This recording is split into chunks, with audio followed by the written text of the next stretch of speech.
My guest this week is a writer for The Observer, The Spectator, Time, and Standpoint. He's authored 2 books, You Can't Read This Book and What's Left. I just read What's Left, and I'm thrilled to have him here. Nick Cohen, welcome to the show. My pleasure to be here. So Nick, I was telling you right before we started, I just read the book, so all of your thoughts in What's Left they're right at the tip of my brain right now, and I loved it. I have been so in this regressive left thing, this far left thing, that your whole book is about, and you saw it early, so I want to get to that. But before we start, give me some of your liberal credentials, because I want people to know that you're a lefty. Because we're going to talk shit about the left, so I want people to know you're an actual lefty. Yeah, okay. Well, I'm from, in Britain, in Europe, you wouldn't call me a liberal, you would call me a socialist. I'm from the socialist left, which, for whatever its problems, and they are manifest and manifold, and presumably covered at great length in America, used to believe in things like secularism, in anti-fascism, in feminism to an extent, in being a part of the Party of Progress. And it used to have some idea of what to do with the world. And I gradually realized, looking around me, that this was no longer the case. That if you want to put it in sort of really rather rubbish terms, really, that I didn't leave the left left me. That's not really true. But there was no longer a universal left-wing message, which meant that people around the world could say, look, we're oppressed, and we're oppressed by hideous reactionary forces. The left-wing will sort us. So being in the UK, I've had a bunch of my guests have been lefties in the UK that are talking about the same issues that you're talking about. What is going on in the UK that I think woke you guys up to this before it was awoken in America? Because really here, it's only in the last year, I think, that liberals are waking up to what's going on our side. Yeah, we've got a saying over here, Dave, that whatever happens in America happens in Britain and Europe 5 years later. I think for once it's the other way around. I think that really big arguments and big battles we've had in Britain in particular are now coming to America. You know, the causality has been reversed a bit. There's been the most ferocious rows here, which I'm pleased about, because I'm a polemicist, I'm a political animal. I don't believe that being PC and nice and kind and gentle is a way of sorting out problems, is often a way of covering them up. But there have been huge rows in Britain, really since 9/11. In my case, since the Iraq War, which might seem rather odd, but your older viewers may remember, your frankly decrepit viewers may remember, that once Saddam Hussein was an enemy of the left, left-wingers used to campaign in favor of rights for the Kurds and call Saddam Hussein a fascist. So in my case, it wasn't 9/11, it was 2003 with the Iraq War, and I started thinking, well, what happened to all of that in my youth? Why are European leftists, for good reasons, hell, you never need a good reason to, there are plenty of good reasons to oppose George W. Bush. But why was it that there was simply no concern for Kurds in Iraq, for socialists in Iraq, for trade unions in Iraq, who had been until the late 80s, there'll be demos about them, there'll be petitions for their support, they'll come and stay at my parents' home, all that kind of thing. And you thought, what happened there? And once you start asking that question, it's a very simple question. Who are your friends? Who, to use old left-wing language, are your comrades?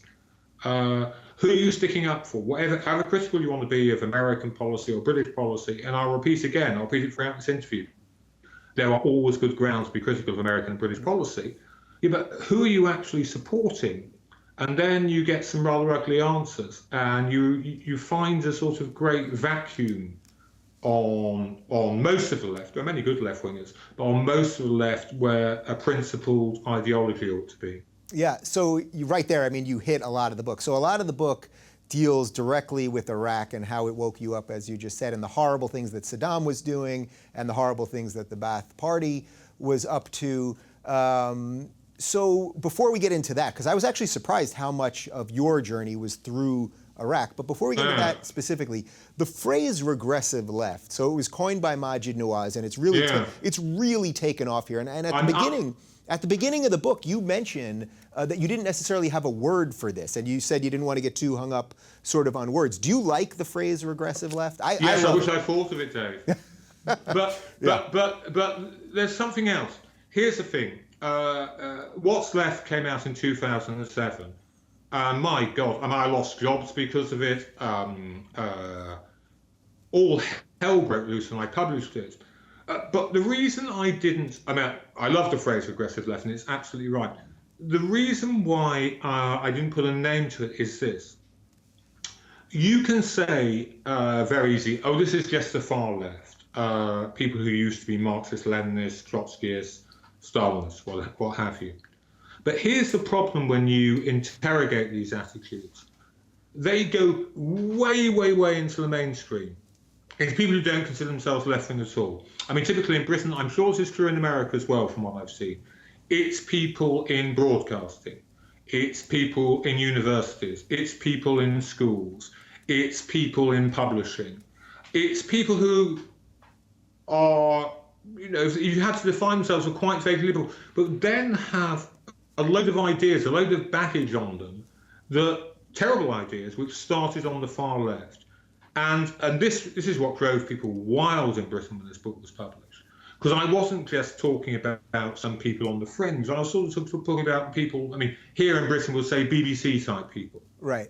Who never consider themselves extreme, always consider themselves moderate and neutral. And I was saying, but look, these ideas that began on the far left, that it's okay to go along with regimes and movements that want to subjugate all the women, kill all the homosexuals, kill all the Jews, kill any Muslim who, of his or her own free will, decides to change their religion or, decides there is no God, there is no Allah at all.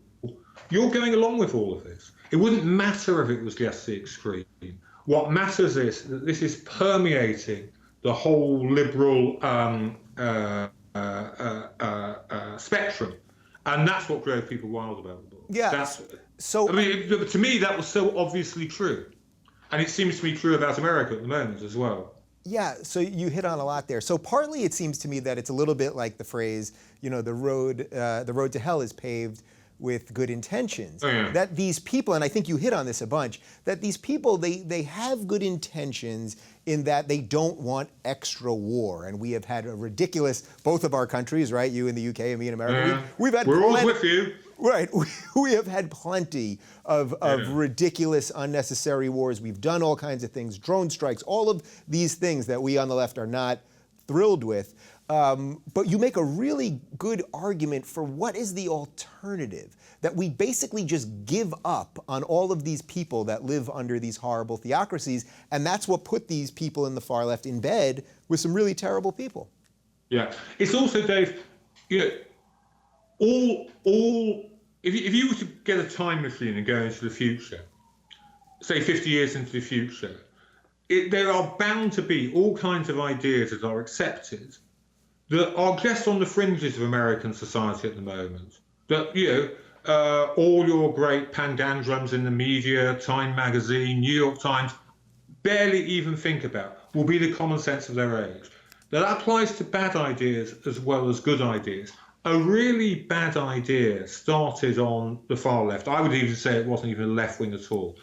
After the collapse of communism, after the end of socialism. Remember, socialism defines what it means to be a left-winger for a good 100 years, from the 1880s through to the 1980s. Then that all goes.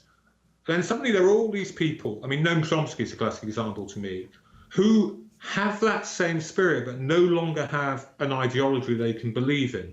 And so what do?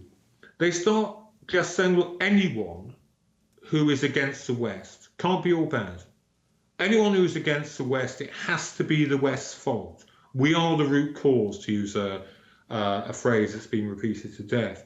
And then you suddenly find people who call themselves radicals or progressives or socialists or even feminists going along with movements which are anti-progressive, anti-socialist, anti-radical, anti-women, anti-gay, anti-Semitic, anti-everything, anti-liberal in the classic sense. actually movements that have stepped out of a liberal nightmare, if you look at their effects. But because they're anti-West, that's all that matters. It's because there's no longer a positive program for being left-wing. They just seize on anybody who is against America, against, to use their rather contentious language, we can have an argument about if we want later, against imperialism. And that just starts on the extremes. Like good ideas start on fringes, and it comes into the mainstream. Now, that's not wholly the fault of mainstream liberals. Never let George W. Bush off the hook, never let our leaders off the hook. Part of it is a perfectly possible reaction. The results are terrible, and not just in poor countries. What about people in America? What about people in Britain? What about people in my country? Muslim women are now being told, well, you've got to go to Sharia courts. Well, these are free women in a free country. They're not second-class citizens. They don't have to have some theocratic legal system saying their evidence worth half of that of a man. Right, but somehow if you as a white guy say that, then people go bananas and you're pushing your views on them. Even though if you're the one that's abiding the laws of your country, which is what they're governed by. Well, no, I'm afraid the laws of my country are slightly worse than that, in that, there's a danger, we're not quite there yet, we'll have parallel legal systems. Yeah. We'll have a system that, in civil cases, divorce cases, which, big deals, a Muslim woman will, the law seems quite content at the moment to say, we can settle this in a Sharia court. But this is kind of racist, is it not? If you were to say to a white woman, you have to go to a court where your evidence is worth half of that of a man, right. All liberal opinion across Britain, across America, across the world will go wild. This is sexism, this is misogyny, this is patriarchy. But it's okay when it happens to a brown-skinned woman. In the name of liberalism, we are creating the classic double standard of pre-liberal days that white people have more rights and white-skinned people have more rights than brown-skinned people. Yeah. So this is not just an issue for how people are treated in Saudi Arabia or Iran or any other country with a ultra-reactionary, I would say, and theocratic legal system. It's here now in our own societies. Yeah. And it does seem to me that liberals ought to decide what type of liberalism they believe in. Do they believe in liberalism means we've all got equal rights in universal values? Or does liberalism mean, well, there's one law for one group and one law for another group depending on their culture? Does part of this seem to you that it's just the end game? This is the end result of identity politics. We're going through right now in America this really strong phase with identity politics. Tell me about it. We're getting it here. Right. So we're all divided on sexuality and race and just anything that you can divide people on, we're divided on it right now. And is part of this just that you saw the end game of all of this sort of before we did? Well, I don't claim to be a prophet. I don't actually believe in prophets or gods or Bibles or Qurans or Talmuds or any of that stuff. Yeah. To me, there is a big vacuum opens up at the end of the 20th century with, first of all, as I said before, it may not mean so much to you in America, which never had in Europe and a lot of the world, the collapse of socialism, the collapse in the belief of the planned economy, of nationalized society, but also the collapse of a kind of, not collapse, but a marginalizing of liberal optimism. Liberal optimism just says that, look, there are universal human rights. Doesn't matter what your skin color is. It doesn't matter what your religion is. You can't say, oh, it's my culture to oppress women. You can't say that. Everyone would laugh at you. Right. And actually now they don't laugh at you. And that allows identity politics, which sounds fine. I've got a lot of, I read these reports of black students at Yale, and you think about the history of black oppression in America, and you can understand them. They're still just kids, they go a bit nuts. Mm-hmm. But identity politics has, and you think, well, okay, let them have their fuss. But identity politics has a hugely dark side, because you have no answer when the people who say, we are the masters of your identity, we are the community leaders, we are the mullahs, we are the rabbis, we are the priests. We control this group, this block, and we say, you're a part of our group, our block, our community, And we say that you don't have the same rights that a white Anglo-Saxon woman at Yale has. We say, the Constitution, the Bill of Rights doesn't apply to you. It's against your culture. And that hasn't been thought through at all. Right. So we split people into these little boxes, but then what we end up caring the least about is the people that are in the smaller boxes within those boxes. Well, as Marguerite Noir says, you mentioned earlier, Marguerite has this wonderful phrase. What about minorities within minorities? What about liberals, the dissidents, the free thinkers, the blasphemers, the women, the gays, the people who say, what the hell? I am not this group. I'm not a Muslim or a Jew or whatever. I'm American. Right, and that to me is the ultimate irony here, is that the spectrum of people that I've brought on the show and that now I've connected with on Twitter or wherever it is I'm not judging any of these people based on their color or their religion or their ethnicity. I'm basing it on their ideas, which is the most liberal idea. Yeah, well, you're actually treating them as individuals, which is a very, very liberal idea. Yeah. God help you.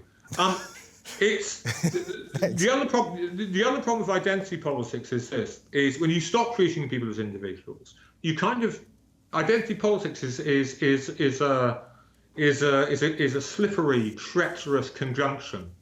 Is you can either have identity or you can have politics. Politics means you don't just look at people and say there's a bloc. In this instance, what we're talking about, the Muslims. What do you mean there's a group called the Muslims? Because when you say that, you normally end up handing over the right to speak to these Muslims, without asking their permission, to the most reactionary people in it, the people who want to enforce a communal identity and want to enforce it, first of all. I know there's all this paranoia going around after the Paris attacks and those awful events in California, but first and foremost, want to enforce it on their own kind, on their tribe, enforce their taboos on them to keep them down. And the worst side of it is, I think it's been particularly bad in Britain and America because we have this identity politics, multicultural problem that you've had is, well, what about the men and the women who say, hold on a second, this guy who says he's a community leader doesn't represent me, I've never voted for him, I don't agree with him. What about this man who says he's a priest, a rabbi, a mullah? I don't believe in all this crap. Or I only partially believe in it, or I believe in bits of it. But you then start treating me as if this guy owns me, or this group owns me without my permission. That is the huge weakness. To date, it's where an awful lot, before we go on to great questions on, with Saudi Arabia, with Syria, what are we going to do about Islamic State? Mm-hmm. It's where everyday cruelty happens in our societies. It's where men and women who need a confident liberalism, a liberalism that believes in human rights, a liberalism that says, well, actually, we're not going to say that what matters first and foremost about you is your colour or your creed. They need them to help them, and they turn around to the very people who ought to be able to help them, and they're not there. In fact, they're on the other side.